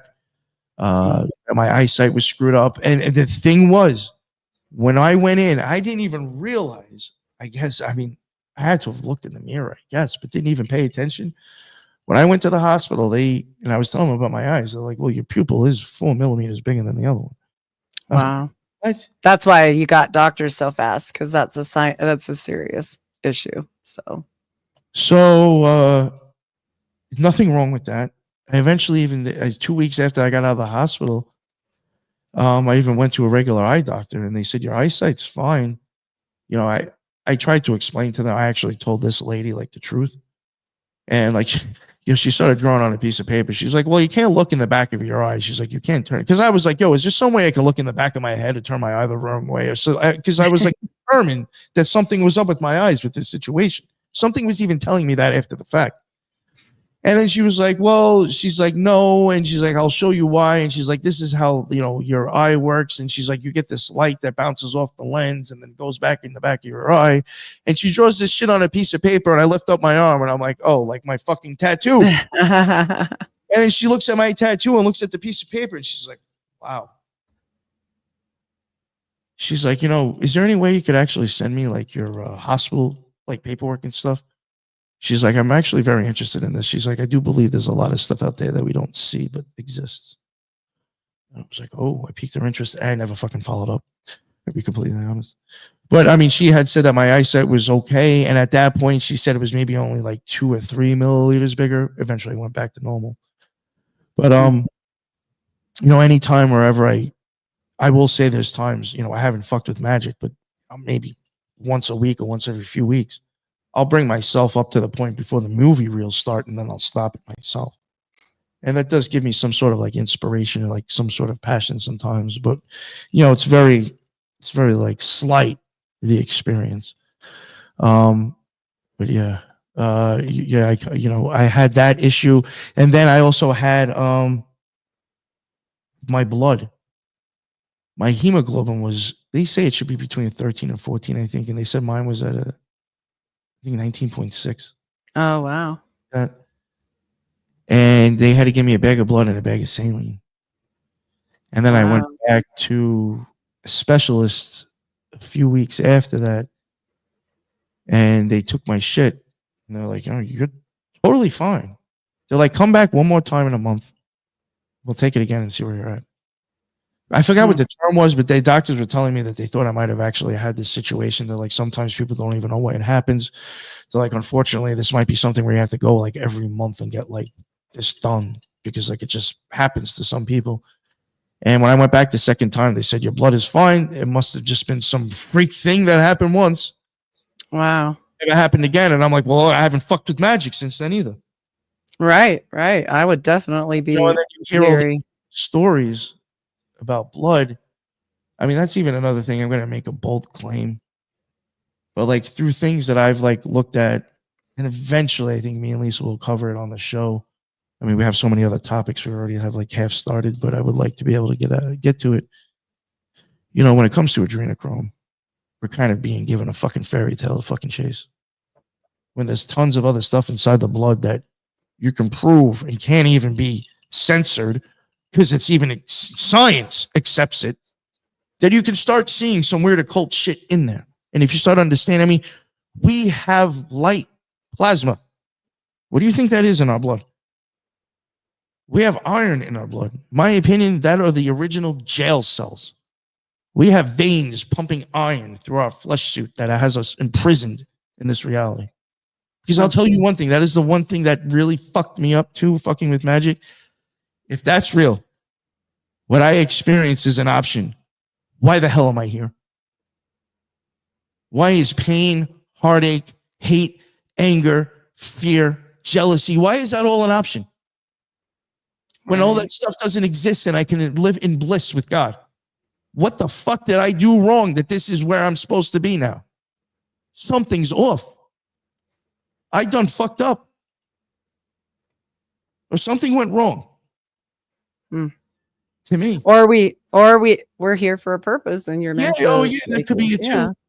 Yeah. Yeah, I've had some people tell me maybe all those feelings is what's helped bring you back to God. You know, I could go.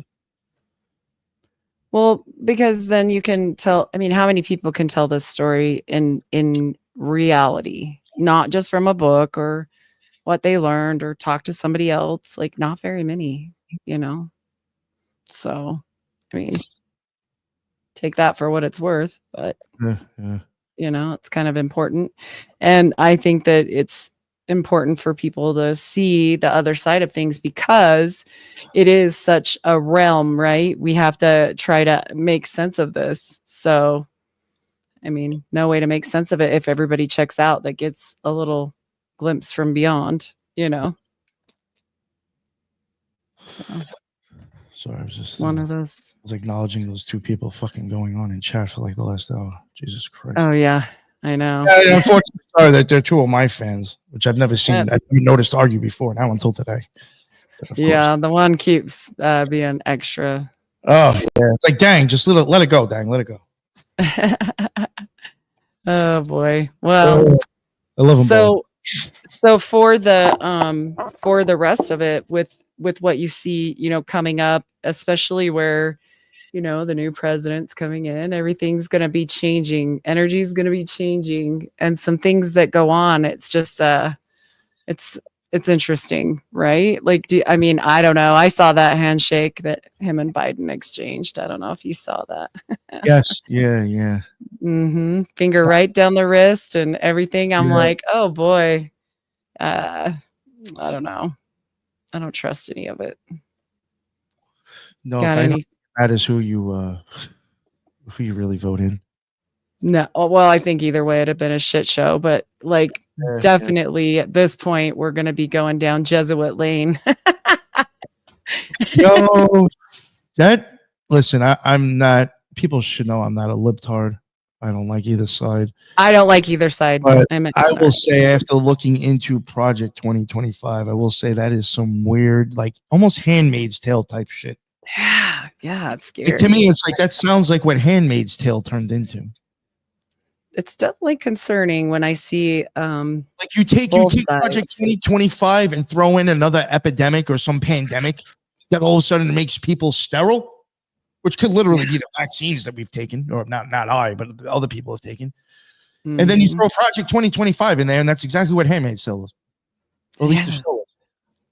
It's concerning for sure, because when you have eyes to see and ears to hear, it's I'm like, oh, that's interesting, right? I'm sure you feel that on a lot of levels, like with movies and all different things. Another reason why I even got into, I guess, the podcasting, the conspiracy community, was because once I had these magical experiences for me, I was like, yo, this stuff is so blatant in politics. I was like, holy, I was like, yo, we're fucked. And I saw it on both sides. You know, and I was like, kind of like, you know, at that moment, I was like, for a few months, I was like a Trump and Q fan. And honestly, after I started having these magical experiences, I was like, oh, whoa, whoa, whoa. Right. I was like, Right. Right. fuck. I was like, I got duped again. Yeah, it's hard because it's all the same thing, whether it's movies, music, politics, it doesn't matter. You know, it's all the same thing.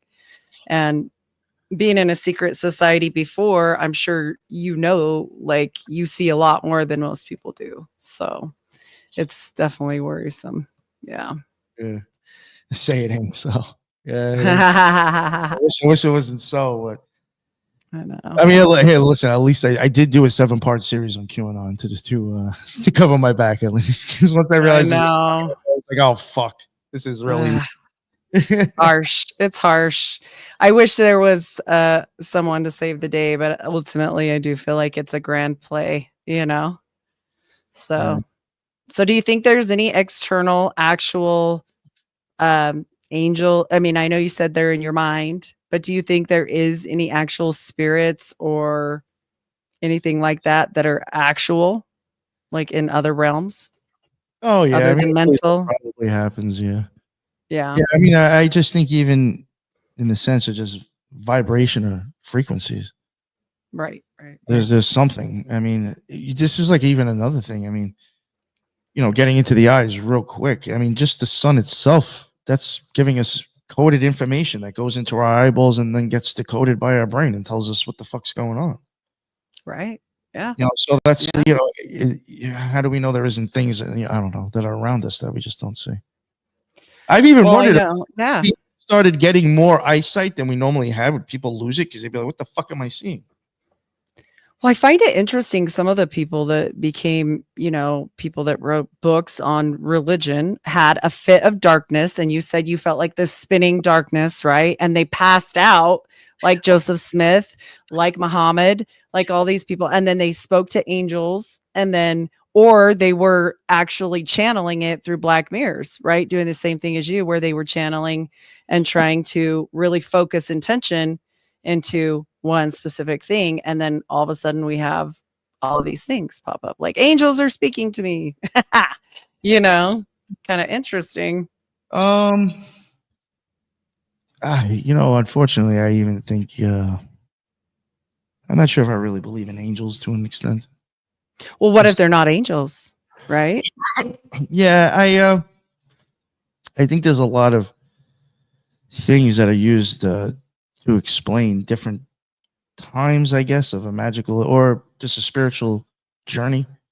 Like this is gonna sound cheesy, but I think like contacting our highest self in a sense, such is really the angel. Uh, I don't. What if they passed? What if they passed out and went into their mind, like what you said? Yeah, Though they both said they passed out. So, I like even mean, with demons, I think that demons can either be like certain frequencies, which you know would be something you know that doesn't, I guess, separate from yourself. You know that can affect you and get you to do crazy shit or have crazy thoughts, or it's even your own brain that your own shitty self that tells you to do horrible things. so what do you think the energy loose should grab for, is for? Like, do you really think, like, if you can't harness it, if it's mental, like, what are they doing? They're You know either what I gonna do it mean? with love or fear or fake love. Yeah. Either they'll scare you into submission, or they have to make you love them. So if we do And then that, like your say energy, a ritual, yeah. you get used and abused. So if you're doing a ritual and it's mental, like do they use that loose grab for what? If it's their mentality and my mentality is different, is that just going to go back to the hive mind? You think that that's ultimately what it is, just more power for their battery? Yes. Yeah. Well, this Okay. is another thing too. I think like I've even said this myself, and there's even been a few times where I kind of have gotten like, I guess, said things just to make myself known. Uh, you know, sometimes a magician, all they have to do is just exist in someone's mind. You know, another thing I think why, you know, Elon Musk is so powerful. You know how many people have a folder of him in his, you know, in their filing cabinet in their brain of this guy? Truth. You know, you have to exist. You have to become an option. have to be relevant, right? Yeah. Yo, when I was in Detroit around Halloween, because I went to go to Hollow Wicked, and I was so close to Canada, I was like, screw it, I'm going to see if I can go into Canada. I've never been there. And unfortunately, I have done some bad things in the past. I've talked about it on my show. I have a record. I have a felony. And it wasn't because of including probation, which I didn't know they did that in Canada. I didn't have enough time to re-enter. So I ended up fucking going through about 3 hours of them like searching me, my car, drug dogs, all sorts of shit. That whole time I was talking mad shit and just saying stupid shit because I knew I wasn't going to get in trouble for anything except for just trying to enter and not allowed to. There was nothing in my car. So I knew I was just like being fucking overly harassed for no reason. Or, I had nothing to worry about. Right. Yo, I started saying mad occult shit to them too. I was like just blurting out shit. I was going on about the fucking hand signs. They're probably thinking I was crazy. Once I just started being actual dick too, because I was like, yo, like fucking I even said, how many times are you going to go in my glove compartment? That's 7 times. What the fuck you think is in there now? You started being a dick. And then at the end, I was just like, yo, is there any fucking Freemasons or secret society people around here? I said, who the fuck do I got to throw up a hand sign to or say something crazy to? Get the fuck out of here. Fucking drug dog guy comes up to me. Oh, jeez. And so now the dude next to me, he's like, oh, you're a Freemason? I said, no. I said, but I was in a secret society. I said, I'm sure you guys looked at my paperwork because it was in the fucking car. I even had my OTO paperwork in the back seat because I was like technically like, I was in the middle of moving at that time. So I had like some shit in my car that I just didn't take. And I think I was in my trunk. So I'm sure they saw that with them fucking going through everything over and over and over again. So I said that. And then the guy was like, oh, he asked me if I was Freemason. I said, no, I used to be a member of the OTO. And then I was like, what fucking hand sign? So I started throwing this one up, talking about the twisting of the pupil. Then I started doing this one about, the hyaloid canal. And then when I put this one up and started going on saying that Amon's horn, which is around there on your head, the cell structure is triangular instead of hexagonal like everything else in our body. That one part is a triangle, and you seem to see these motherfuckers do that shit. As soon as I started saying that, the guy with the drug dog guy was almost finishing what I was saying. He's like, yeah, that part of your brain's in triangular. And he walked up to me, and he's like, I'll get you out of here in like 10 minutes. And I shit you not, 10 minutes later, I was checking the fuck out. Oh, nice. Wow. That's wild. Huh. Finally did the right one to the right one. You're like, yes, I'm out of here. I gotta go. Yeah. But the thing was now when I was leaving, when they were taking me to the other part of like, wherever, to where it's like I had to go. This is another funny story. They took me into another room where it was basically like checking out, and then they kicked me over to the United States part. But like as I was walking in there, I even looked at all of them. I was like, see this? I don't know. What did I say? I said I would not have been a good occultist if you all didn't go home today and remembered who the fuck I was. I said, all of you now have a little file of me in your head. I said, some of you may even go home and tell people about this experience because it was so retarded and crazy. Wow, that's a good point. I'm going to live on in your heads. And I said, that's all I need to do. I said, sometimes I just have to be known and be known as an option. And they're all looking at me like I was crazy.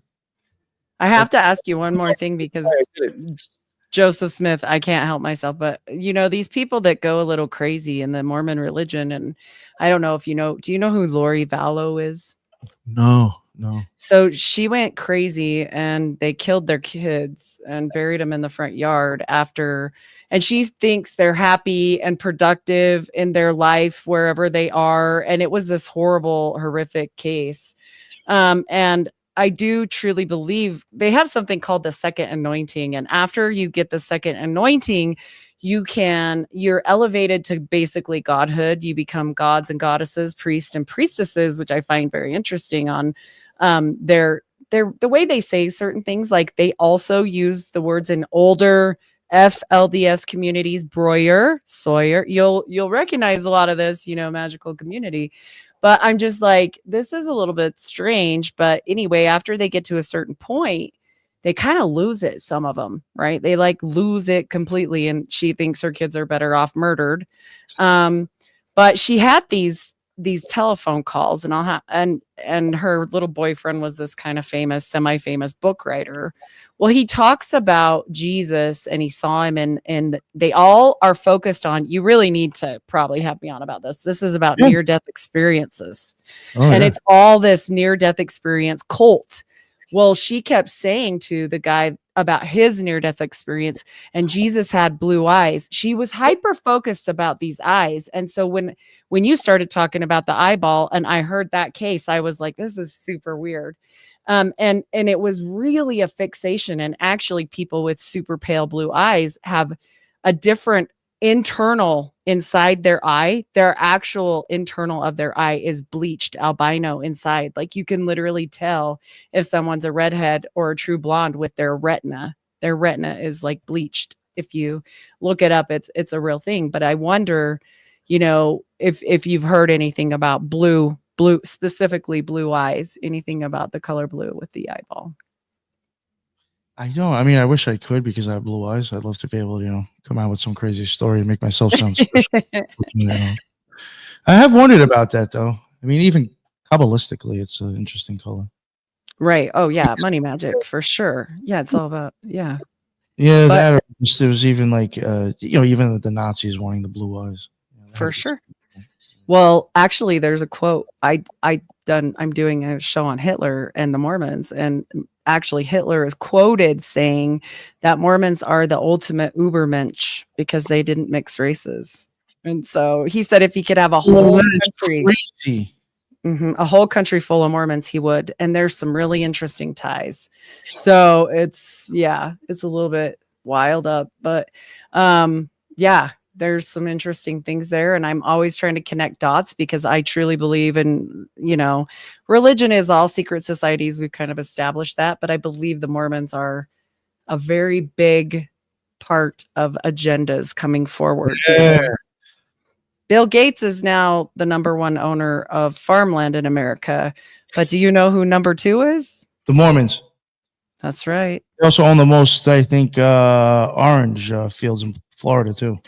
Yep. They own like a lot of most land in Florida. And it's really very interesting about some of the things that they're involved with. And also, so to wrap it back around with, Gates, also the Mormons' number one shareholding and in their portfolio for the last 5 years has been Microsoft. Tell me they're not working together. Like, it's not true. Yeah. That's just one big under the radar. I mean, everybody always looks to Rome, and I get that. Rome is a big part of it, but I think this is the secret side of things, because the Mormons just barely built their first temple right near the Vatican in 2019. It's never happened before, ever. Really? Mm-mm. It's all, I know you've talked to Justin. Shout out Justin. He's an amazing researcher. And just admire his research so much. But yeah, I do believe there's a lot of truths there. And I do believe at the end of it all, though the Mormons are a secret society that's patriarchal, I feel like actually they're channeling feminine energy. If you watch some of the stuff they do, it's very interesting that secret second anointing that I told you about, where it's sealed, is not in the Mormon temple, which normally everything is sealed in the Mormon temple by a man, but not that blessing. And that's the highest blessing you can receive. And it is sealed in your marital bedroom. You tell me that's not some sex magic by a woman, by the woman. The woman gives it. And that is not normal at all. So, but they're Masons. I mean, we know that. There's a lot of there's a huge connections between fantastic series too, by the way, on the Mormons. Nazis, the CIA. Yes, CIA. Yep. Something right with that, with all these connections. Well, let me tell you, once upon a time, Joseph Smith said that there were people that lived on the moon, and his successor, Brigham Young, said there were people that live on the sun. At one time, I would laugh at this and say they're crazy, but knowing what I know now, they knew some things. they knew some things. And I'm 100% certain of that at this point with my studies, you know. Yeah. This guy in the chat. I don't care if you have respect for me. I really don't care about anything you have to. He's been calling me all kinds of things the whole show. Oh, really really? bad. Oh, I haven't. Yeah. I just thought he was just yelling at someone. No, he's calling me a tranny and all kinds of nice stuff. Yeah. But that's okay. You must really have some sad issues. I don't know. I don't know. Jeez. Yeah. But long story short, yeah, I've made 6 kids. You make a kid. Made a lot of kids. You were Mormon, right? No. Yeah, I was a Mormon. Exactly. So, anyways, long story short, yeah. So, any other interesting, fun things you have for me today, like about the Masons or any other fun connections? Yeah. I really don't. I'm gonna put him on fucking timeout for 10 minutes. Sorry, Dang. You're good. You're good. I don't know. You guys just being an asshole for no reason today. Yeah, I don't know. I don't get it. I've never seen this before. I think I pretty much. I mean, getting into the eyeballs. That's a whole. Yeah, that's a series. Yeah, no, I get you. But yeah, highly look into the eyeballs again. I just want to reiterate that for the people. Please look into that. Take into consideration that death is an aspect of magic to an extent. If you're going for the goal, you're gonna take that all the way to the end. That's what's gonna happen. Exactly. Right. Yeah. I didn't tell you. And how many shows did you do on that? I know it was a lot. I can't remember straight off the top, but it was great. At this point, I've probably been like on maybe 7 or 8 shows. I'm actually doing one tonight at 8 o'clock. Oh, awesome. Yeah. Well, I'll be tuning in for that. You guys got to check it out if you haven't yet. I'm sure a lot of these guys have, but for my listeners, you guys got to check that out because really it has some insightful, literally, insightful. Yes, information. Nick definitely tears that down like nobody's business. So that is awesome. And I just think that people need to check it out. Have an open mind. Like there's still other influences. You're not denying that there's not. Oh, yeah. But some of this stuff is internal. And like I said, Louis Claude de Saint Martin said this hundreds of years ago. So there it is. You know what I mean? Crazy. So. Well, see, that's one thing I do even want to say. I do think that when you fuck with magic, you might rewire or kind of open up your brain a little bit. And the thing is that when you come back, how do you know what you've even opened up within yourself? I don't know. It's just sometimes I even think that maybe you even have a chance of being a shittier person just because of certain parts of you that you've even tapped into that has a negative side. I don't know. Right, because the demonic is closer than the angelic, they say on the radio. And I have even heard people say, other people that have fucked with magic, they'll talk about they say that they think you kind of have almost like a halo around you. It's almost like a beacon for shitty things to be attracted to. Oh man. With magic in a sense. Oh. So they have even said, and I could see that in the sense that maybe, you can kind of get some dirt on you after the fact if you're not paying attention to what's going on. Awesome. Well, will you let everybody know what you're up to one more time and where to find you for my guests especially? Oh yeah. Thank you very much, first of all, for having me on and let me give my experience. The Occult Rejects, that is on BitChute, Rumble, YouTube, all major podcasts. Yeah, BitChute, Rumble, YouTube. Yeah. Awesome. And I said, we have the occultresearchinstitute.org as well. I will be linking all of those in the show notes. And also for everybody watching this that's new to my channel, YouTube hates me, shadow bans the crap out of me. So I do release twice a week on Spotify, once a week on YouTube, but I do have my own website as well. And so unfilteredrisepodcast.com. And you can find all my shows there, as well as a Patreon where we do a couple extra shows a month because I hate to have shows cut in half. I won't do that. Yeah. So if you want extra things, that's where they are because I don't play that game for the that's some crazy shit where people do half a show. It drives me insane. I love podcasts, and that is the worst thing ever, to be fully involved in something and you're like, really? Can't listen. I would have to say, I think out of all the ways to monetize yourself, that is probably the most way that I've heard people bitch about too.